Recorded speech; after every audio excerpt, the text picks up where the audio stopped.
Hey, welcome to Viking Preparedness. I am Pastor Joe Fox.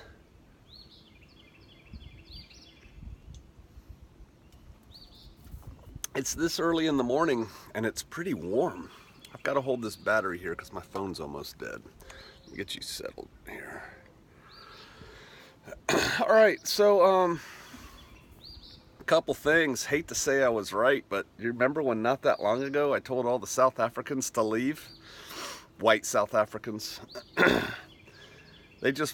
Parliament just passed some resolution or something saying that they're going to take all the white farmers' land without giving them any money for it, basically kick them off. They're already raping, killing, torturing them in pretty large numbers. Genocide is going on.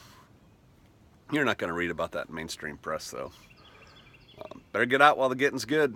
Salt the earth when you go, burn everything down. That's what I say. So yeah, that. But that's not what I want to talk about today.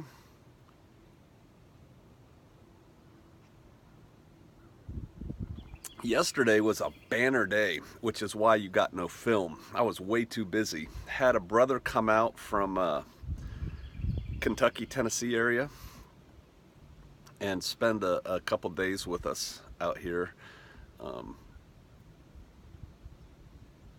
That's about all I'm going to say about him, except that he's a great guy, and we may be seeing more of him in the future. How about that?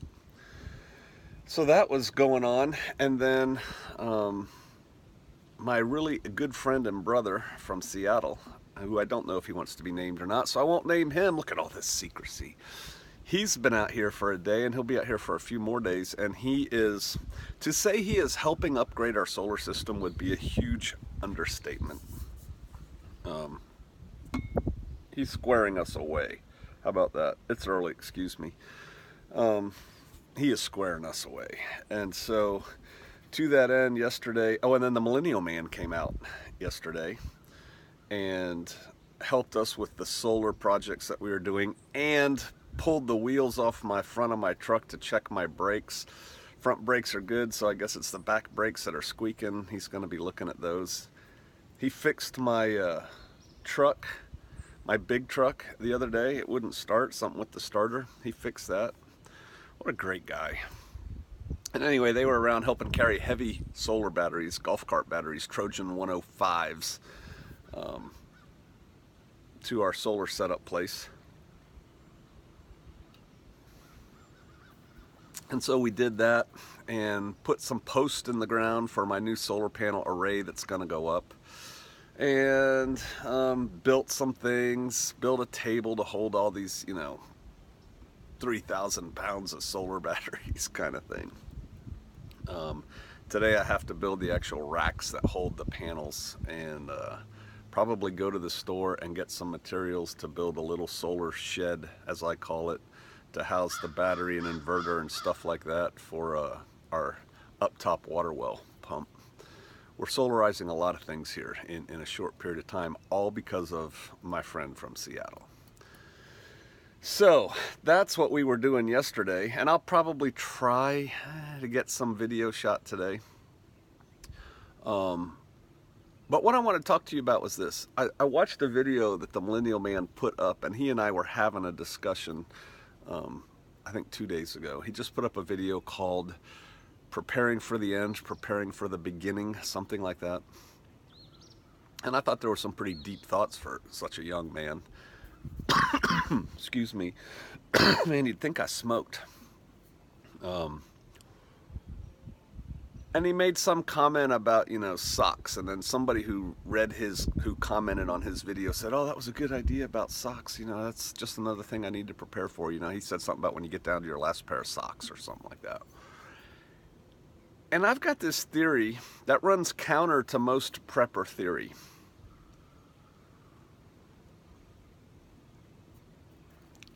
I think I got the idea from Mel Tappan, the late great, but I also could have got it from Ragnar Benson. I can't remember which one wrote about it.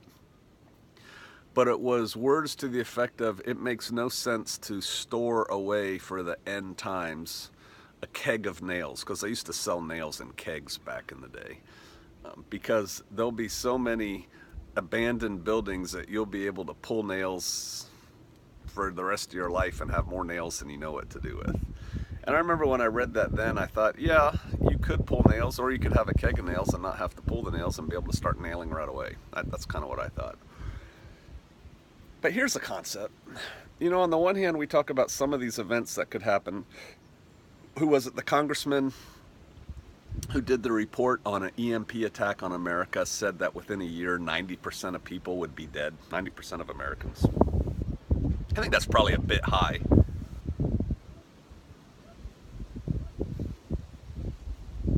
But I'm not basing my thought on any empirical data, right? Or you hear about like a pandemic, you know, and if a pandemic comes through, it could potentially kill all of these people, you know, percentage-wise, a huge amount of people. There'll be so many people, what are we going to do with the dead bodies, you know, that kind of thing. It's common knowledge within conspiracy circles that they, you know, the elites, the Illuminati, whatever, want to kill off X amount of billions of people of the U.S., of the world, reduce the population down to a more manageable level, you know, so there'll be less people. There's many scenarios like that where most people die. Well, if most people die, getting supplies isn't going to be that difficult, is it? I mean, you know, just go to the next house where everyone's dead in the house and you need a pair of socks, look through their sock drawer, you know. There'll be socks. If you want food, you know, go in their pantry. Now that's if it's a quick death. If it's a starvation death, there won't be any food, but there'll still be socks and nails and tools and guns and ammo and, you know, oh me, oh my. I don't think it's probably a great idea to plan on being able to receive free goodies, but it is something to consider, right? You know, it's like, I need to teach myself how to knit underwear because I'll run out of underwear someday. Maybe, or there could be a whole lot of underwear sitting around in unopened stores that everybody died in the first 48 hours of the event. You know, nobody got to loot the stores. That could happen.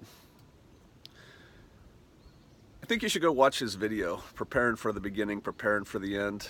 To me, it gets to the mind even one maybe step further on the survivalist versus prepper, as I define it, continuum. You know, I look at preppers as preparing for a finite thing.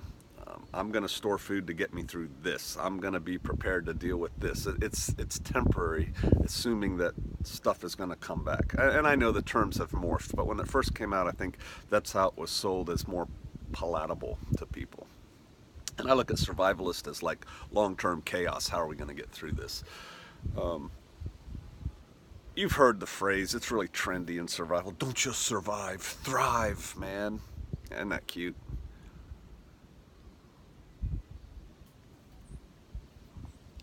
But really, there's no need for us to plan on devolving to living in tents in the mud, trying to stay away from the cannibals, man. We should be able to set ourselves up now to be able to rebuild. Placement counts for a lot. You know, where you are when the house of cards falls down. In some places, you won't be able to rebuild there. It'll just get worse and worse and worse and worse. In some places, you will be. They'll leave you alone because there's nothing out there. And then if this was a YouTube video, as opposed to a Patreon video, oh yeah, Pastor Joe, but some horde of zombies could come through and eat you there and you know what that is? That's sour grapes, if you read the Aesop's Fables. That's people who go like, oh yeah, you think you've got it all going on, but this horrible thing could happen to you. They're just jealous and bitter. You know? We picked living here in the Ozarks, out here in the rural nowhere, where it's tough to get a good job. It's tougher to get a job. But we picked living here for a reason. We have a long-term goal in mind, a long-term vision in mind, and we get enough work and I say we, I'm talking the collective we of Shofarians, we get enough work out here to make things go. And I'm telling you, anymore with the internet, you know, making your living on the internet, we have several brothers who they just go to work in their office every day, get online and do internet things. So anymore, it's not that hard to do. But yeah, we picked this place on purpose. Could it all fall apart? Absolutely. Do we have a plan for if that happens? Absolutely. I'm an INTJ, come on. But I don't think we're going to have to implement Plan B, really. Probabilities, I think this will probably be okay. And so we're trying to improve this position pretty hard. Meaning gardens, housing, water, you know, life. The guy who was here from Tennessee and Kentucky, I hadn't told him my long-term vision, but he picked up on it. And he had a similar one. He goes, I just want to live with people where like we all work together and, you know, we do like the village thing. Matter of fact, the Millennial Man and I were talking about Dunbar's number, and then he put that up in his video. And this guy was talking about that in concept, you know, where you raise the sheep and you make the organic dye that you dye the wool with, and then, you know, he or she has the loom that they weave these really high-end sweaters on. And so we have these, you know, handmade sweaters made from organic sheep.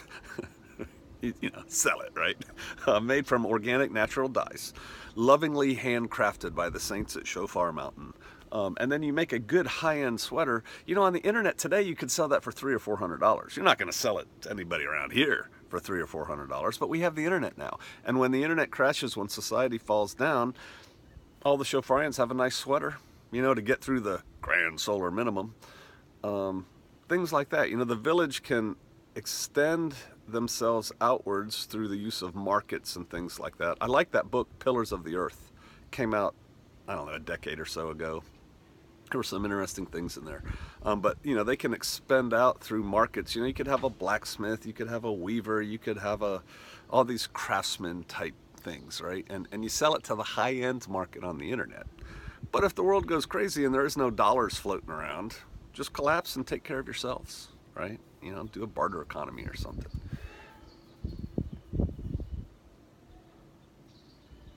Oh, my wife's yelling at the goats.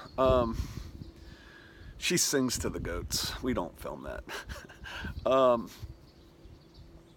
So he was talking about that too, and I'm like, yeah, that's kind of like one of my visions, you know? If the world goes crazy, we'll just kludge and make it work. But here's the thing. I'd be lying to you. I try not to lie to you. If I told you all the Shofarians were back to the earth, grounded, you know, religious hippies, it's kind of like the way people think about things, who are just growing gardens and working in the soil. They're not. They're not. And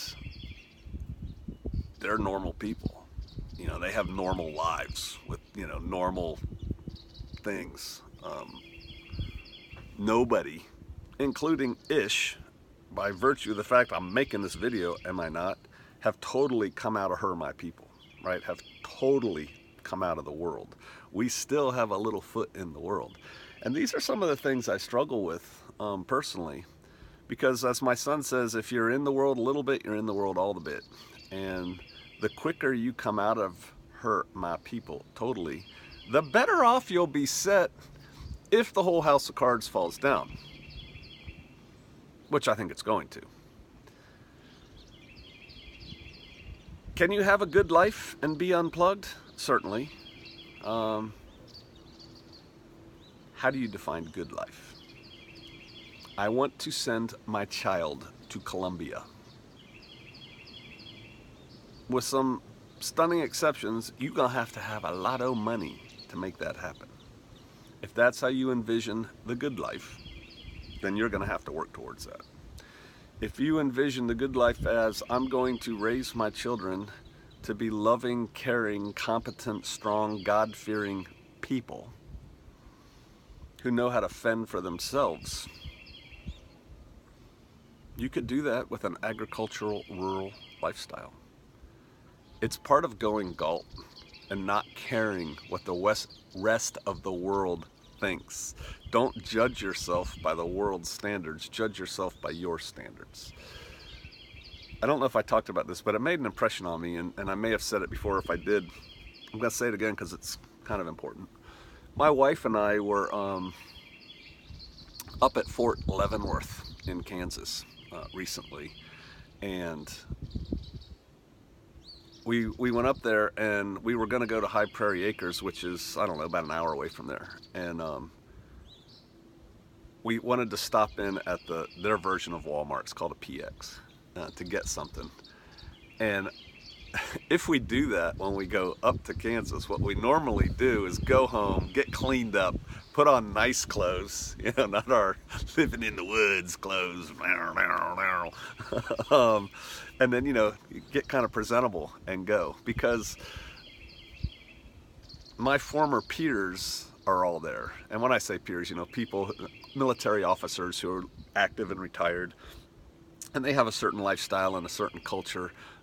And so, you know, I try to fit in as much as I can with this, right? But, you know, I can clean up more than this. Well, and we were dirty. We were wearing our farm clothes. Like, I had mud on my jeans and stuff, which is there. You don't really do that there. It's very citified, right? And I'm like, oh, man, I don't want to go all the way home, get cleaned up, come all the way back here to buy this thing, whatever it was, and go all the way back. And I said, let's just go. And I was concerned about other people. And I said, yeah, what if somebody sees us? Right? You see me every day. She said, who cares what they think? We're living the life we want to live. If we wanted to live their life, we could do that. We've done that successfully. Check that block. We chose to leave that life and go live the life we're leading. So why pretend we're not? That was smart. So I went in there in all my muddy glory. Didn't care. Didn't see anybody I knew either. Didn't care. I care less and less about the world every day. And I got a good woman who helps, you know, steer me in that way every now and then. So what I'm taking away from that, and what I'm kind of recommending to you, is care less about what other people think about you. Care more about how you're perceived by your Creator, how you're perceived by your family and friends. That is what is important in life. All the gewgaws and shiny things, they're not that important. You can live a happy life with not a lot of stuff. You don't have to get on the little hamster wheel or whatever it is and go around and around and around and around, or as Home Skillet said in her video recently, why are you going to work in a box, a cubicle, all day long just to get home in time to watch TV, get some takeout, and sleep in your box all night long, to get up and go work in a box, to come back and live in a box, to get up and go live? Dude, you're in a box. You're in a cage. It's a really nice cage. These shackles don't rest lightly on my hands. Free yourself. Free your mind. Quit worrying about what other people think. Get out there and live your life. All right. Oh, one more thing, because it's coming to me. I just watched a video. Glenn. I'm subscribed to him. I don't know what his channel is. He used to be dating a Thai woman named something, Run or something. I'm not sure if they still are. Anyway, he's a Canadian guy, travels around Thailand. That's how I started watching him, and then the world. And he was just in Gibraltar, doing like the tourist thing in Gibraltar. And so I watched that today.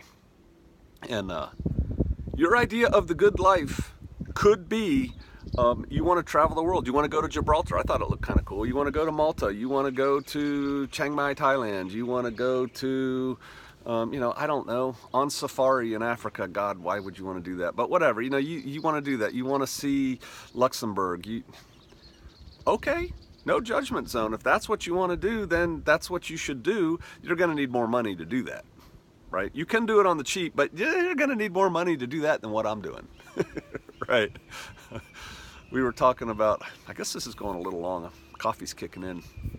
I have two Hellacious Hills coming in here to Shofar Mountain and on Shofar Mountain that can become very problematic with torrential rain. And I've been thinking about paving them. I have no idea what it costs to asphalt a road, you know, from soup to nuts, like compact it, shape it, asphalt it. I have no idea. I need to look into that. And then one of the Shofarians said, yeah, but if you do that, you know what's going to happen when you get those ice storms, which happen here, you're going to be stuck. You're not going to be getting out because the hills are pretty darn steep. And I was telling that story yesterday to the brothers, and I don't care. I don't care if I'm stuck here for a month. It doesn't matter. We're okay. You know, I'm happy in my skin, and I don't need to go anywhere. So there's that. Things to think about. Philosophy with Pastor Joe.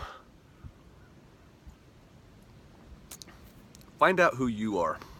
Find out what you desire, what you need, what makes you happy. Evaluate that. And then ask yourself why you're not doing that. All right. I'll see you out there.